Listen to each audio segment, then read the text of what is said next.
The reading of history is interesting. The reading of history of interesting. দেখেন এই যে দা, আপনার থেকে একটু আগে বলছিলাম আর্টিকেলের পরে একটা ওয়ার্ড তাহলে নিঃসন্দেহে কি হয়? নাউন হয়। নিঃসন্দেহে কি হয়? নাউন হয়। তাহলে এখানে নাউন নাই মানে কাটা, নাউন নাই কাটা, নাউন নাই কাটা, এটাতে নাউন আছে, এটাই নাউন, এটাই আনসার। এটা বারবার নাউন হোক, কারবার নাউন হোক, এটাই নাউন।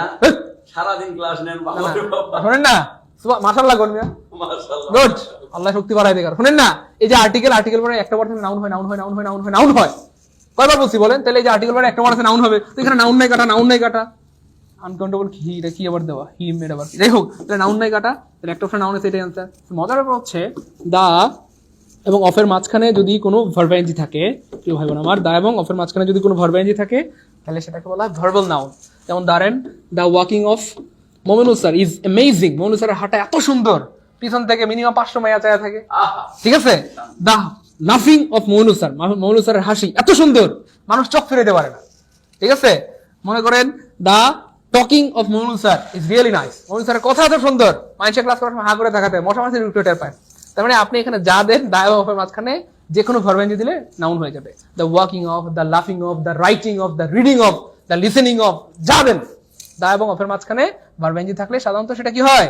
ভার্বাল নাউন হয়। ব্যতিক্রম থাকতে পারে কিন্তু সাধারণত ভার্বাল নাউন হয়। তার মানে আনসার হবে ভার্বাল নাউন। ক্লিয়ার? ক্লিয়ার? কথাগুলোর মধ্যে এক ধরনের মায়া আছে, তাই না? থ্যাংক ইউ সো মাচ প্রিয় ভাই আমার, আল্লাহ আপনাকে অনেক ভালো রাখেন, সুস্থ রাখেন, সুন্দর রাখেন। Every man is potential. Man শব্দটা কি জানো ভাইয়া? নয়কার নাউন, দস্তকার উনো, নাউন দুরু, এনো ইউ এন, নাউন।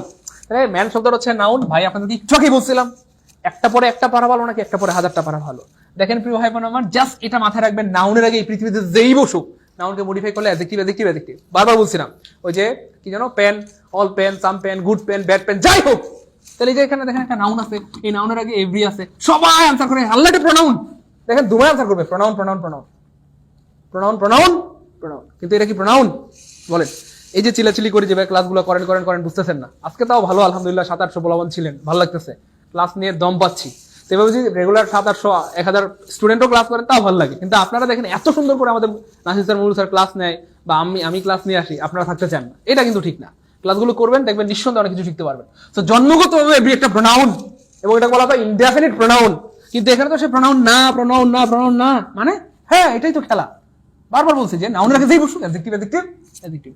শুধু কি এভরি অ্যাডজেক্টিভ? দেখেন এই এভরিটা কি অ্যাডজেক্টিভ না, শুধু এভরিটা, এখানে যে বসুক সে অ্যাডজেক্টিভ হয়ে যাবে। আমি যদি বলি কথার কথা, good man, good adjective, some man, some adjective, all man, all adjective, tall man, tall adjective, আর কি লিখবো? যা লিখেন সব অ্যাডজেক্টিভ হয়ে যাবে। তাহলে এখানটাতে যাকেই বসান অ্যাডজেক্টিভ। আবার এইগুলোর পরে যা দেন সব নাউন হয়ে যাবে। এভরি ম্যান, এভরি বয়, every girl, every father, every mother, dot dot dot, যা দেন। ক্লিয়ার ইনশাআল্লাহ? তাহলে অফকোর্স এখানে অ্যাডজেক্টিভ হয়ে গেছে। জন্মগতভাবে এটা একটা প্রোনাউন, এখানে প্রোনাউন না, এখানে অ্যাডজেক্টিভ হয়ে গেছে। ক্লিয়ার?